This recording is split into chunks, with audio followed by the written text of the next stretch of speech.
आज हम पढ़ेंगे क्लास 11 की कविता वे आँखें। इसके कवि सुमित्रानंदन पंत जी हैं।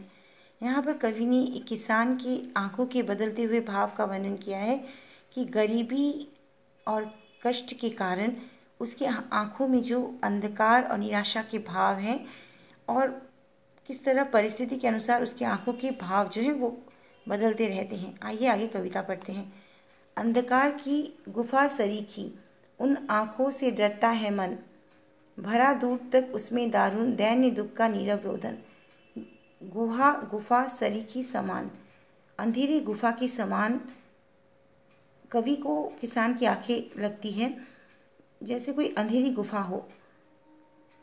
अंधेरी गुफा इसका अर्थ है कि किसान की आंखों में दुख और निराशा के भाव हैं, जहाँ कोई भी आशा की किरण उजाला नहीं है, आशा की किरण नज़र नहीं आ रही है। किसान की आंखें अंधकार अर्थात दुख और निराशा से भरी हुई है, उसमें आशा की कोई भी किरण कवि को नज़र नहीं आ रही है। उन आँखों से डरता है मन, किसान की उन आँखों को देखकर कवि को डर लगता है, वो भयंकर लगती है कवि को। भरा दूर तक उसमें दारुण दैन्य दुख का नीरव रोदन, उन दारुण प्रचंड कवि को किसान की आँखों में केवल दुख ही दुख नज़र आते हैं, जैसे उसने अपने आंसुओं को आँखों में छिपा कर रखा है और अपने सारे दुखों को वो नीरवता से सह रहा है। दैनिक दुख रोज़मर्रा के जो दुख हैं उनको वो चुपचाप सह रहा है और उसके सारे कष्टों को वो आँखों में दबाए हुए है। वो स्वाधीन किसान रहा, वो एक स्वाधीन किसान था। पहले उसके अपने खेत थे, वो किसी के अधीन काम नहीं करता था। अभिमान भरा आँखों में इसका जिस समय उसके पास अपने खेत थे, उस समय उसकी आंखों में गर्व की भावना दिखाई देती थी। छोर उसे मझधार आज संसार कगार सदृश वो खिसका, संसार जैसे उससे बहुत दूर चला गया है और उसे नदी के मझधारा में छोड़कर किनारे की तरफ कगार किनारा संसार चला गया है। इसके दो अर्थ हैं, एक तो उसका परिवार के सभी सदस्य उसे छोड़कर अकेले नदी की मझधारा में छोड़कर उससे दूर किनारे की तरफ चले गए हैं।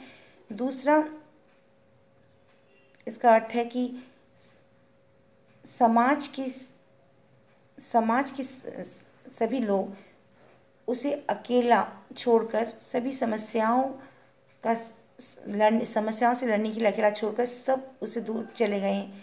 कोई उसकी कोई सहायता नहीं कर रहा है।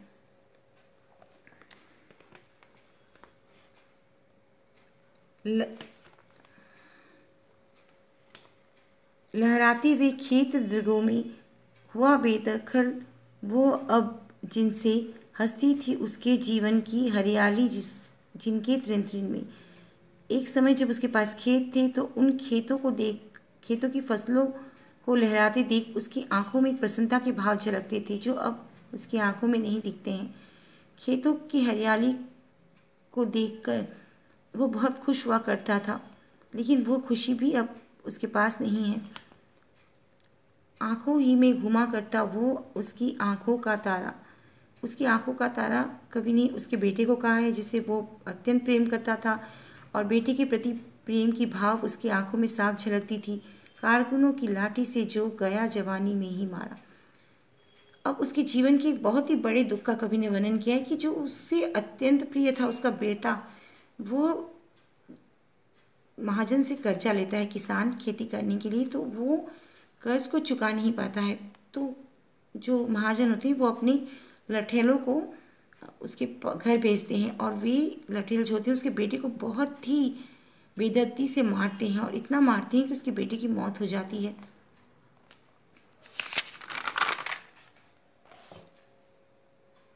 उजरी उसके सिवा किसी कब पास दुहाने आने देती, आँखों में नाचा करती, उजड़ गई जो सुख की खेती। उसके पास उसकी खेती जो थी वो भी उसके पास नहीं रहती है और उसके पास उसकी जो गाय थी, उस गाय को भी उसे बेचना पड़ता है और वो अपनी गाय से बहुत प्रेम करता था। तो और उसकी गाय जो होती है वो उसके सिवा किसी और को अपने पास आने नहीं देती थी। दूध दोहने के लिए केवल वही उसके पास जाया करता था, लेकिन वो भी उसके पास नहीं रही। बिना दवा दर्पण के घरनी, स्वर्ग चली आंखें आती भर, देख रेख के बिना दुधमुही, बिटिया 2 दिन बाद गई मर। उसकी पत्नी जो थी किसान की, वह बिना किसी इलाज के, बिना किसी दवाई के और अच्छे भोजन के अभाव के कारण न किसान उसके लिए अच्छी भोजन का प्रबंध कर पाया था, ना ही उसे उसका इलाज करवा पाया था। इसलिए वो उसकी पत्नी मर जाती है और पत्नी के मरने के 2 दिन बाद ही उसकी दुधमुही अर्थात छोटी सी बेटी, जो दूध पीने वाली बेटी थी, छोटी थी, वह भी उसकी पत्नी के मरने के 2 दिन बाद चल बसती है, क्योंकि उसकी देखभाल करने वाला कोई नहीं था। उसकी बेटी की याद में किसान की आंखें भर आती है। घर में विधवा रही पोतहू, लक्ष्मी थी यद्यपि पति घातिन, पकड़ मंगाया कोतवाल ने, डूब कुएं में मरी एक दिन।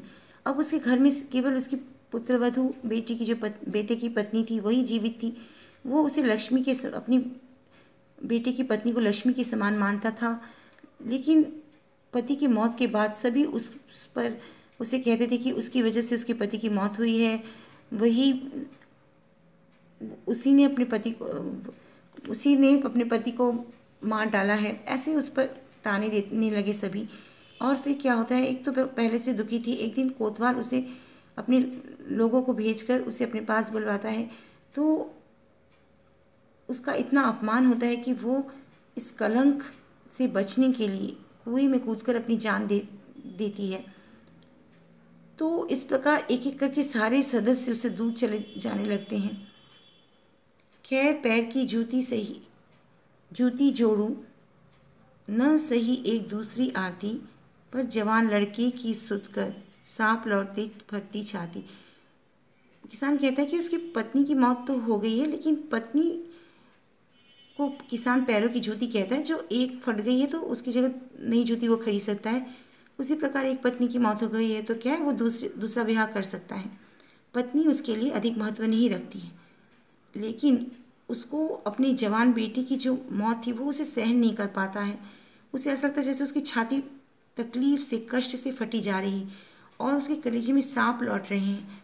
अपनी बेटी की जुदाई को वो किसी प्रकार सहन नहीं पा रहा है। पत्नी के जाने का उसे कोई गम नहीं है, लेकिन बेटी की कमी उसे बहुत खल रही है।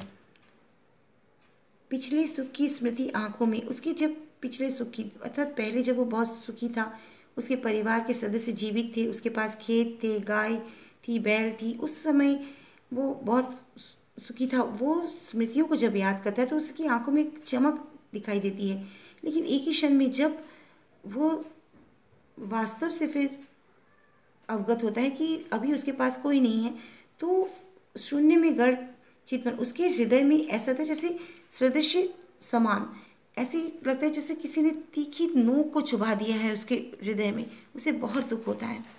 इस प्रकार इस कविता के माध्यम से कवि ने तत्कालीन सामाजिक व्यवस्था पर कुठारघात करना चाहा है कि जिस किसान जो कि हमारे समाज का एक बहुत ही महत्वपूर्ण अंग है, जो कि जिसके बिना हम अपने जीवन की कल्पना तक नहीं कर सकते हैं, क्योंकि वो हम जो घर में बैठकर भोजन करते हैं वो भोजन का जुगाड़ किसान ही करता है। वो बारिश में भीगकर, कड़ी धूप को सहकर खेती करता है, लेकिन किसान का जो जीवन है वो इतने कष्टों से भरा होता है।